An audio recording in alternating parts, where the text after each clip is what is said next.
Hello, and thanks for watching another episode of ARFCOM News, your twice-weekly dose of the finest 2A propaganda. The Illinois State Police are eager to put you in a cage even if you bought a rifle legally during the Salty Boy ban injunction. The very second Illinois Governor Jabba the Prick signed his Salty Boy ban, the FPC's lawsuit printer went brrr and a judge issued an injunction against the law, which was active for 6 days. So for that week, business was a-boomin' at all the gun shops in the state. Now though, the ISP is saying they can't wait to arrest peaceful gun owners who acted in good faith during that time though. Of course, for them to put you in a cage, they would have to know you have the naughty thing in the first place, right? You need to shut the f*** up! And then we'll see them in court again. Because no, the entire point of the injunction was to stop prosecution for the law. It's easy to get fired up at the disregard for the rule of law from the very people who are supposed to uphold it, but take comfort in the fact they're gonna lose in the end, and the more they fight, the harder their loss is likely to be. But of course it would be impossible for us to produce quality 2A propaganda without sponsors. So let's pay some bills. Today's video is sponsored by TNVC.com, your source for good old-fashioned American night fishing just like Mom used to make.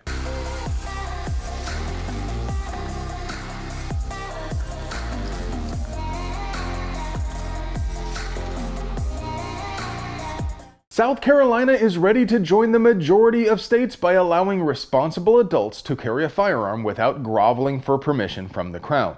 Senate Bill 109 passed out of the Judiciary Committee to the floor of the Senate on a tight vote. No matter where you live, please pitch in and help our brothers and sisters in South Carolina by calling the Senate President, Thomas Alexander. Tell him to push S109 through. Tell him 27 other states already have permitless carry, and this is happening with or without him. Texas just moved a bill out of committee which would raise the age to buy a scary-looking sport utility rifle to 21. It doesn't have a lot of momentum, but that's no reason to let it develop any, so call this number and tell them to stop HB 2744. But even if it did pass, it probably wouldn't last very long because a judge ruled in Fraser versus ATF the government cannot deny 18 to 20-year-olds the right to purchase a handgun. As everything in the legal world, it ain't over till it's over, but the judge denied the defendant's motion to dismiss and granted the plaintiff's motion for summary judgment. Vermont just passed a law which bans practically any kind of training if it is intended to be used in or in furtherance of civil disorder.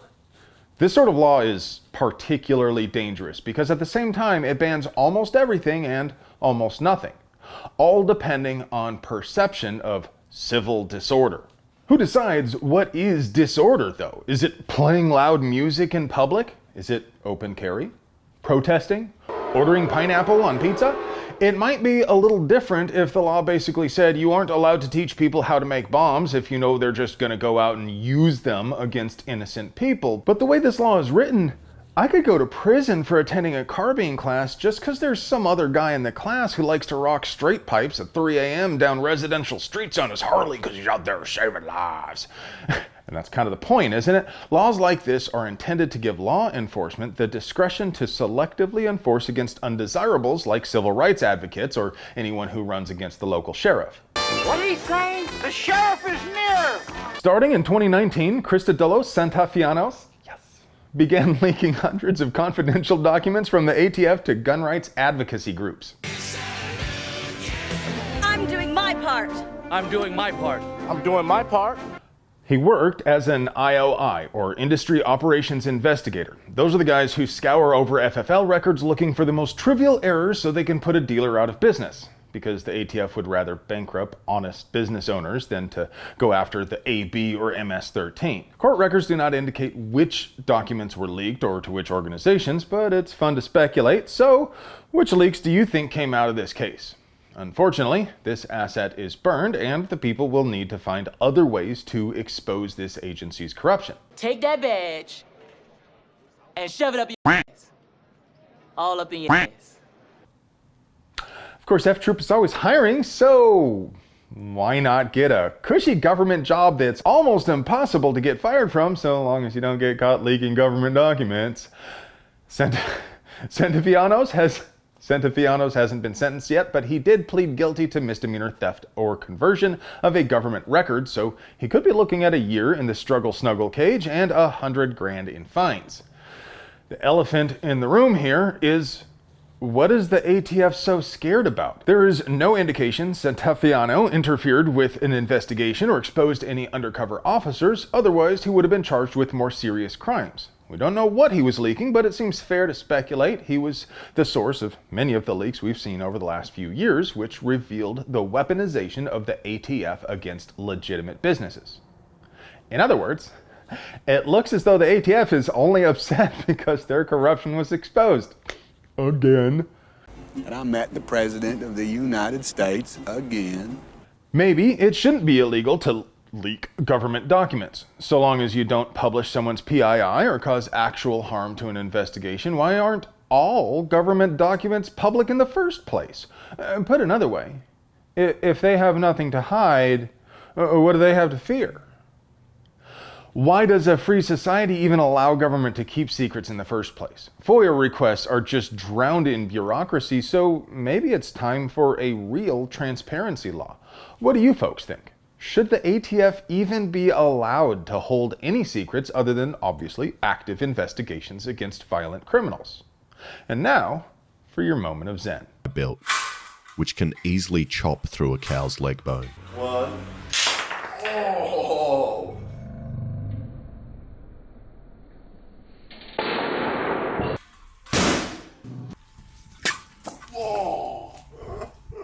Hey friends, do you like pews and other pew-related things? Do you want to help us keep delivering you 100% pure, uncut American pew propaganda at the low, low price of free fitty? We literally couldn't pay the bills without our sponsors, so do yourself a solid and get yourself something nice from them. You deserve it. I love you. Starting in 2019, Crystal... that's gonna be fun. Cristodolos Santifianos.